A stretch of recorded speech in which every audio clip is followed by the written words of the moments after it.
रहीम biology class 10th chapter number 14 reproduction. आज का जो टॉपिक है हमारा वो फर्टिलाइजेशन पर है। After the formation of gametes fertilization occur, जैसे ही गैमेट्स बनते हैं तो हमें पता है फर्टिलाइजेशन होती है। स्पर्म और एग आपस में मिलते हैं, उन्हें फर्टिलाइजेशन बोलते हैं। दो मैकेनिज़्म हैं, there are two mechanism by which fertilization can take place. दो मैकेनिज़्म हैं जो फर्टिलाइजेशन होती है, external fertilization and internal fertilization. जो सबसे पहले डिस्कस करने लगे हैं वो एक्सटर्नल फर्टिलाइजेशन है। एक्सटर्नल फर्टिलाइजेशन में क्या होता है कि egg cells are fertilized outside of the body. किसी भी जानदार की बॉडी के बाहर जब एग सेल फर्टिलाइज होंगे तो उसे हम एक्सटर्नल फर्टिलाइजेशन बोलेंगे। External fertilization occurs mostly in aquatic environment. जो एक्सटर्नल फर्टिलाइजेशन है वो ज़्यादातर जो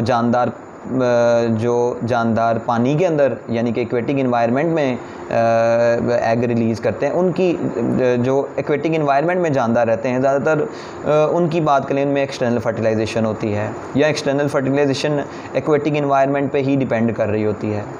It require both male and the female animal to release their gamete into the surrounding at almost at the same time। ये ज़रूरी है कि दोनों मेल और फीमेल एनिमल जो हैं वो गैमेट्स रिलीज़ करें और गैमेट्स एक ही वक्त में रिलीज़ करें और एक दूसरे के करीब रिलीज़ करें। For external fertilization the animal have to release great number of gametes. External fertilization की बात करें तो एनिमल जो हैं वो बहुत ज़्यादा गैमेट इन्वायरमेंट में रिलीज़ करते हैं। तो in external fertilization there is a risk of loss of gamete due to environmental hazards.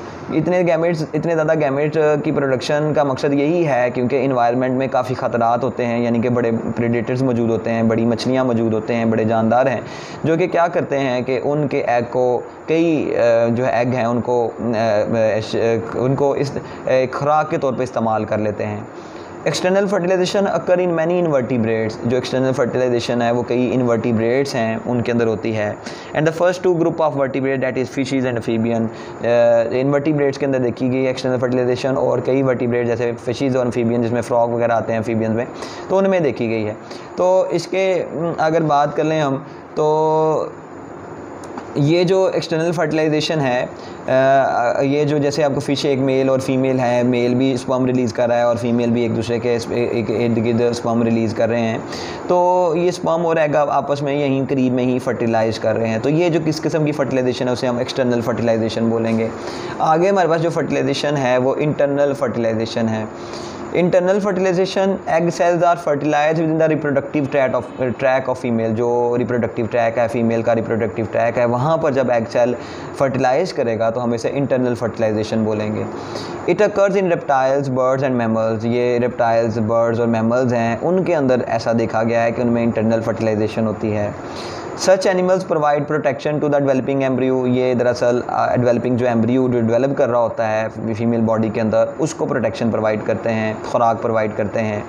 After fertilization reptiles and birds make protective shell around their egg cell and then lay them.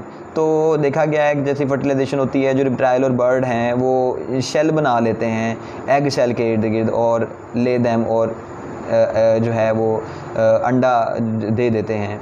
This shell या body से egg को release कर देते हैं। This shell is resistance to water loss and damage in mammals with the exception of egg laying mammals. The development of fertilized egg into new born baby take place with mother body. अब जो shell है वो दरअसल पानी के loss होने से और डैमेज होने से एम्ब्रियो को बचाता है।